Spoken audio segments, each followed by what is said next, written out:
Our next speaker is sophomore running back from Okeechobee, Florida, Jimmy Gary.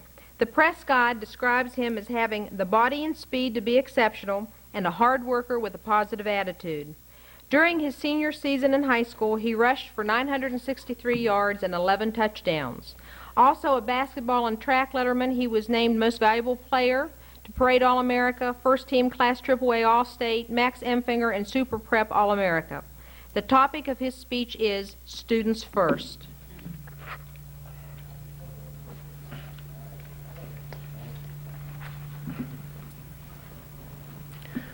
One day, when I was a child, my father took me to a cabbage field, and he let me work there for the day. It was very hard work, and I couldn't see myself doing that for a living for only $30 a day. Then he took me to my Uncle Willie's law office, and he let me spend the day with him. My uncle was working on several big cases at the time, and he had a plush office and was making very good money. That experience made a lasting impression on me. It has helped me to remember that student athletes need to be students first. Since the time that I was a little boy, I have always had dreams to play professional football. In order to achieve that dream, I set certain athletic goals for myself. My first year playing football, I played on a Pop Warner League. My next step was to play for the junior high school. Although the next step was playing junior varsity at a high school level, I skipped JV and played varsity as a freshman. I got my first recruiting letter after my freshman year, and it was from the University of Miami. Since that was my first letter, I said, well, I'm going to Miami. A week later, I received a letter from West Virginia. Other letters followed, and I knew I couldn't attend all of those schools. At the end of my senior year, I picked the 6 best choices for me and visit those campuses: WVU, University of Miami, Indiana, Notre Dame, and South Carolina and Georgia Tech. I then narrowed it down to 3 choices: WVU, Miami, and Georgia Tech. You might wonder why I didn't choose Notre Dame, especially since Rocky Ismail was my host. Although I had a good time with him, it just didn't seem to be my style of campus. Finally, it was between Miami and West Virginia. When I visited this campus, Morgantown reminded me a lot of my hometown of Okeechobee, Florida. And the people were friendly and acted like they knew me for my entire life. So, because of that, and since I felt that I needed a new atmosphere, I chose WVU, and I'm happy with my decision. Once I got to Morgantown, I felt at home.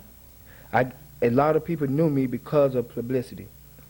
The only thing that I wasn't happy about was that even though I graduated 25th in my class of 368, I had to enter as a Proposition 48. The reason that I was a Prop 48 was because my guidance counselor in high school made a mistake and sent me to the wrong high school to take the SAT test. However, in a way, that helped me. It changed my attitude. Instead of concentrating on getting to the NFL, I started to focus on academics, especially since I was paying for it. I decided that when I got a scholarship, I wouldn't take it for granted. I would put it to good use. It also gave me a chance to look at the football program from the outside, because if you're on the inside, then that's the only perspective that you have. I had a chance to decide if I had made the right decision. What did I see from the outside? That football players get their schooling paid for, and the only thing that they have to do is have fun and play football on a few Saturdays. That football players sign autographs and are treated like stars in West Virginia. That football players major in physical education. Obviously, even though that might not be the perception of many people, it is not the case. I knew that, but I also realized that others didn't. The positive thing I saw was the unity of the football team. And I was also meeting players and learning that they were majoring in fields such as criminology, chemistry, business, physical therapy, psychology, accounting, and sociology. I also saw students who practiced about an average of 2 hours a day in addition to attending classes and required study halls. In conclusion, as a sophomore, I just completed my first year of eligibility. I still have dreams of playing professional football, but my first dream is to get my college degree. I realize now that there are a lot of talented players who want to go pro.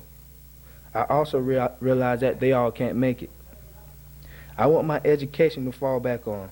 As a business management major, I am creating options for myself. I hope my life will continue to parallel the life of my Uncle Willie. He was talented in football, but he played for a small high school where he got no recognition. He went to Bethune-Cookman University in Daytona, Florida, but he got cut from the football team.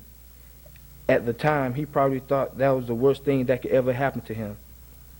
But instead, it turned out to be the opposite. He forgot his dreams of playing in the NFL and began to devote himself into getting an education. He attended Shaw University in North Carolina, and he went on to get his law degree. Recently, he appeared on Lifestyles of the Rich and Famous and the Oprah Winfrey Show. On Oprah's show, she also had the coach who had cut him from Bethune-Cookman football team. She asked my uncle if there was anything that he would like to say to him. My uncle, who sits on the board of Shaw University and has made sizable donations to many colleges and universities, said, "Since I got my degree from Shaw University, I gave them $10 million.